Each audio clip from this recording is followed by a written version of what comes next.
ഒമാനിലെ രണ്ടാമത്തെ ടെലികോം കമ്പനിയാണ് നവറാസ്. ഖത്തറിലെ ദേശീയ ടെലികോം കമ്പനിയായ ക്യൂട്ടലായിരുന്നു കമ്പനിയുടെ ഭൂരിപക്ഷം ഓഹരി ഉടമകൾ. ഖത്തർ ഭരണാധികാരിയായിരുന്ന Sheikh Hamad bin Khalifa Al ഥാനിയുടെ നിർദ്ദേശപ്രകാരം ക്യൂട്ടൽ ഉരീദു എന്ന് പേരുമാറ്റിയതോടെയാണ് ഖത്തർ ഒമാനി ടെലികോം കമ്പനി ഉൽപ്പന്നങ്ങളും ഇതേ പേരിലേക്ക് മാറിയത്. ഒമാനിലെ നവറാസ് എന്ന മുഴുവൻ ബ്രാൻഡിംഗ് സംവിധാനങ്ങളും ഇന്നു മുതൽ ഉരീദു എന്നായി മാറും.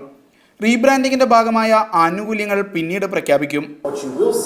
Is some very exciting offers for our customers that we'll be announcing over the coming weeks, and those will be very attractive. There'll be very attractive offers for customers who are not on our network now to come and try us. There'll be various offers for our existing. ഒമാനും ഖത്തറും അടക്കം 15 രാജ്യങ്ങളിൽ ഒരേ പേരിൽ അറിയപ്പെടുന്ന 90 ദശലക്ഷം ഉപഭോക്താക്കളുള്ള telecom കമ്പനിയായി മാറുകയാണ് ഉരീദു. ഒമാനിൽ നിറഞ്ഞു നിന്ന നവറാസ് എന്ന ബ്രാൻഡ് നാമം ഇനിയില്ല. ഇനി ഉരീദുവിന്റെ കാലം. Shino Shamsuddeen, media 1, Muscat.